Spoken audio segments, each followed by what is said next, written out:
Welcome to Path to Peace with Todd Perlmutter. I'm your host, Todd Perlmutter. Our world is a projection of our collective consciousness. The more peace we bring into our lives, the more peace we bring into this world. So let the transformation begin. Just like we need people who monitor the monitors, we need people who oversee the overseers, people who keep honest the people who are supposed to serve us, and we need transparency, we need accountability, both in our governments and in our corporations, but we need it internally as well. If our mind goes unexplored, unexamined, and everything we do is a repetition of an unconscious habit and pattern based on some event or trauma or experience we had in the past, we will just keep reliving the same experiences, and we will not be able to consciously create the life we truly want. If our attention, our focus, our awareness itself goes unchecked, then we become slaves to whatever flashy thing grabs our attention. And we cannot live a life of focus and freedom. Our energy, our awareness is precious. And what we choose to put our attention and focus on is so important. And it makes up not just how we spend our day and what we spend it thinking about, but those moments determine our lives. And so it is essential that we take that first step and pay attention to our thoughts, the nature of our thoughts. Really explore deep down what these thoughts are, where they come from, and if they are helping us, serving our highest good, or hurting us. And that second step is to look at what looks. Look at awareness itself and understand its nature, its quality. If it's bouncing around chaotically, if it's focused and rested on one thing, if it's laser focused or diffused or shaking like a flashlight. One practice explores the mind, the ego, the conditioned thinking responses of our brain, and the other looks back at life itself, that spark of awareness that is the only difference between us and a robot, this mystical quality of life having an experience of itself. The best way to look inward and to start to dive deep within and to notice the nature of the self is to close our eyes. Automatically, our awareness moves from outside to inside, and we are able to, with much greater focus and clarity, pay attention to our thoughts. Notice, what is a thought? Is it just a sound that our mind hears? Where does it come from? Where does it originate? Does it come from the brain, or is that an illusion? Is it coming from our ears or between our ears? Or is that illusion? Is it your voice or someone else's voice? Where did this thought that you're having right now come from? What stimulated it? What led to this moment of thought? We don't have to answer these questions. We're just making a habit of curiosity, of exploration, of listening and observing without judgment, without conclusions, without adding thinking by analyzing or labeling, and just allowing for the process of thinking to happen, noticing how every thought arises and falls away, impermanent, leaving no trace, maybe leading to another thought, but simply waves rising and falling, the mental activity coming and going, sometimes positive, sometimes negative, sometimes neutral and peaceful. But all we're doing is just watching. And notice if you can start to feel a space between you and the thoughts. Normally, the thoughts take up our whole field of view. We are consumed by them. It's all we can sense in the moment. We lose the present moment, and we are just thinking thoughts. And see if when you pay attention, the thoughts become a little smaller, a little further away, and there is a witnessing presence, the real you and the thoughts that simply arise in your field of awareness. Perhaps you're focusing on some kind of conflict going on in your life. Maybe a betrayal. Maybe there's a problem in your life and you've been obsessively ruminating on it and thinking of solutions. Maybe you're thinking about what you'll eat next. Maybe you're thinking about some rude person in traffic earlier today. Just notice how the thoughts arise from our life experience, from our past. Perhaps something we're thinking about in the future based on the patterns of the past. And notice how it's always changing and it never stays the same for long. We are very easily distracted people, and the mind is constant activity. Are your thoughts mostly positive, or are they always negative? Are they peaceful, or are they always stirring up desire, passion, and other strong emotions? The more we simply look at these little teeny tiny thoughts that we usually make such a big deal, that we usually base our personality on, whose stories we always get sucked into as if it's urgent life and death, with negative habits that harm us and impulses we act on. Like a guiding influence in our lives, like a cult leader, like a whispering trainer whispering in our ear at all times, what to think, what to say, what to do. And if we are not careful, if we do not pay attention, that voice will run our lives. And as we find out from watching, it doesn't always have our best interests at heart. It doesn't always tell us good and wise things to do and say.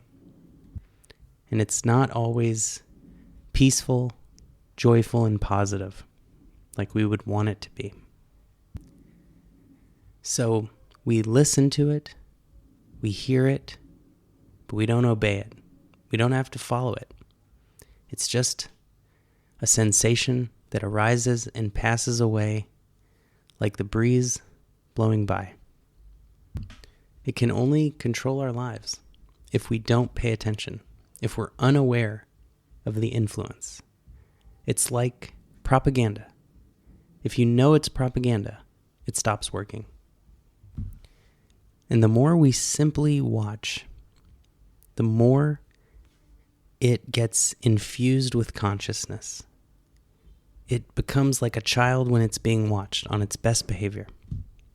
Subconsciously, the brain convinces us we need it. We need constant thinking. We don't consciously realize this. We try to shut the brain off and we fail and we go back to thinking.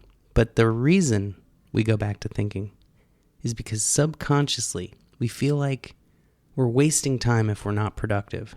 Like we should always be problem solving, analyzing, innovating, creating, thinking new things.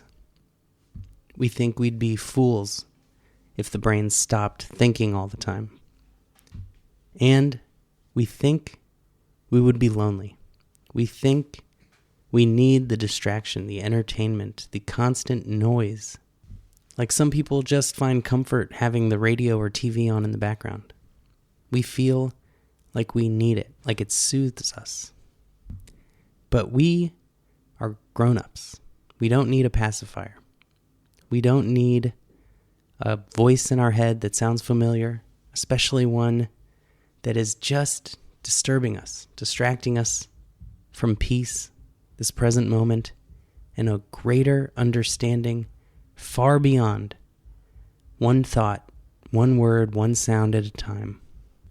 Just like our bodies can digest food without us thinking at all about it.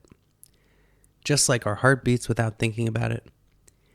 Just like our blood knows not to coagulate too much where it solidifies in our body, and not to become too thin to where we bleed out from every cut and that healing can take place.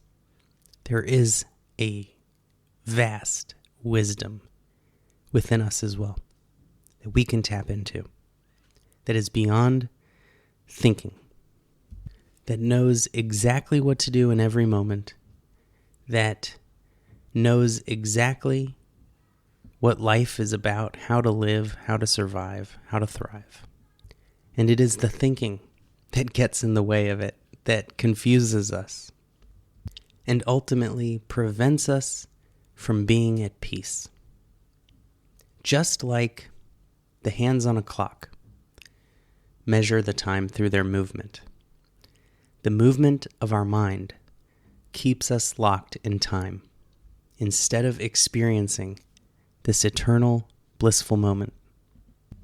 It may seem uncomfortable at first when we move beyond the mind, when we have moments of stillness and we miss that inner chatterbox. But if we can sit in it for just a little longer, a deep peace, unlike any you've ever known, will be experienced. And from deep peace, an immense joy will be felt.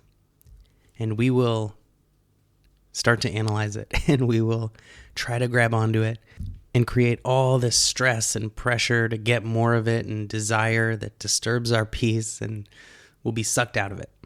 But we go back and we keep watching the mind until it settles. We don't react to any thoughts that arise. We just watch with peaceful presence, allowing it to settle, not kicking up any more dirt, disturbing the still waters, just allowing it all to settle. Sometimes a pebble gets thrown in, life happens, and the ripples spread out, and we just watch peacefully, joyfully, and notice how it always goes back to stillness. And then this becomes our new normal. This much greater understanding where we're free from questions and problems, and we just move through this world with inner stillness and total clarity. Because every analysis is limited. It's a limited point of view. Any judgment is only 1% of reality. And only when we are free from that inner voice, free from believing it and identifying with it, not necessarily free from it making any noise at all, but free from identifying and getting sucked into that story, we are able to see the bigger picture. And once we do that, we can move on to step 2.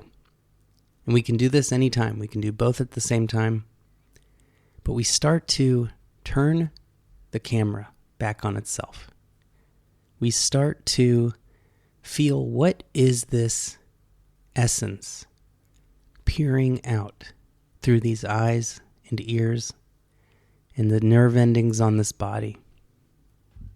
Does it have a form?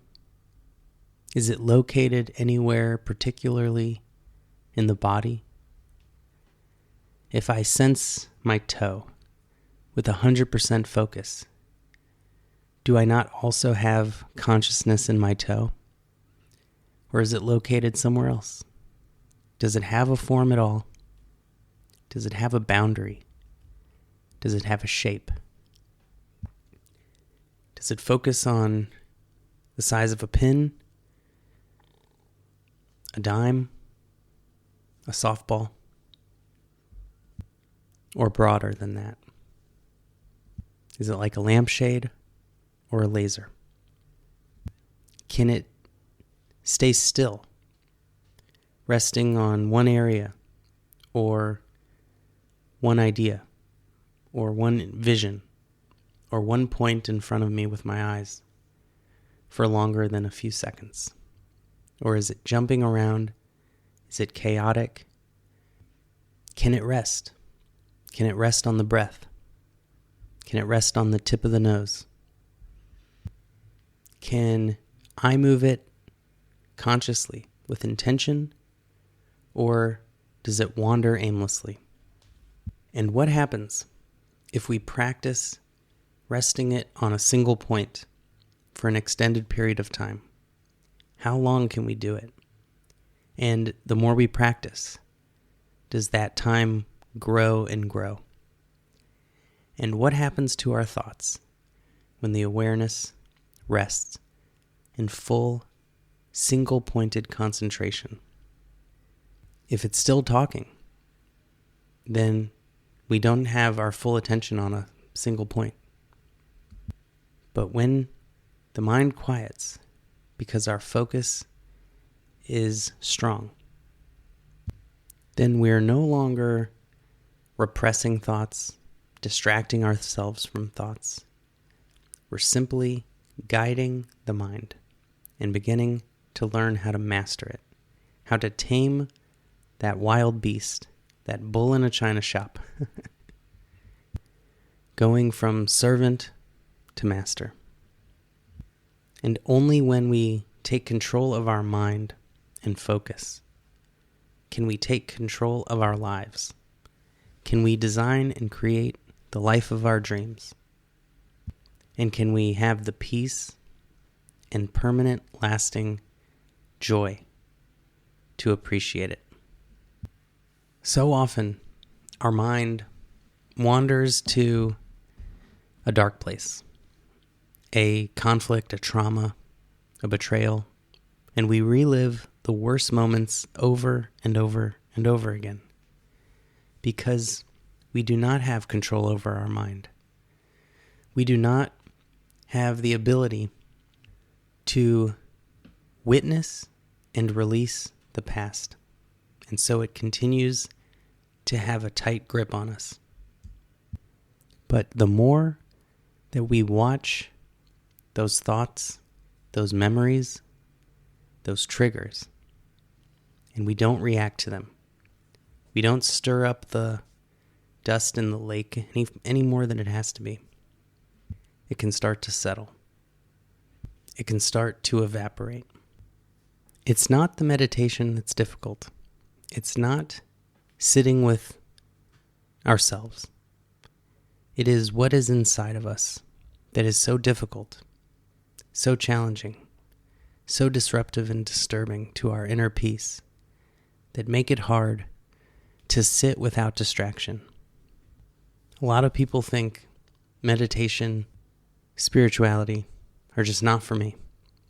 It makes me stressed. But it is revealing the stress underneath. And simply the practice of watching. We can do it with eyes closed, sitting in meditation. We can do it with our eyes open, anywhere we are. Simply bringing our awareness to our thoughts, into the nature of our awareness. And the unconscious patterns can no longer control us. Other people cannot trigger our old unconscious wounds, and we begin to know who we truly are, both on the conditioned level of the mind and on the deeper level of awareness, the light of consciousness, the one life of this universe. If we feel lost, if we are seeking, we simply need to look deeper within, and we will find the answers. Through ourselves, we know others, and we know the universe. It all obeys the same laws of nature. The same laws of physics govern ourselves, our minds, and the entire universe. There is no separation, and the source of you is the source of everything. Thank you so much for listening. Thank you to everyone who has supported my work in this podcast. And in return, I am making my foremost transformative books that dive deep into this topic of watching the Watcher for free, available to everyone, so that everyone on the face of this earth can have the tools to heal, to grow, and to find peace. You can download the free 4-book package at eastwesticism.org. I hope it helps, and if you know someone who could use it, feel free to share. Thank you again. Much love. Is there more to this universe than science can show us? Is there anything mystical or miraculous in the remote corners of the earth that I could see with my own 2 eyes? My newest book, Aloneness to Oneness, is that journey of discovery.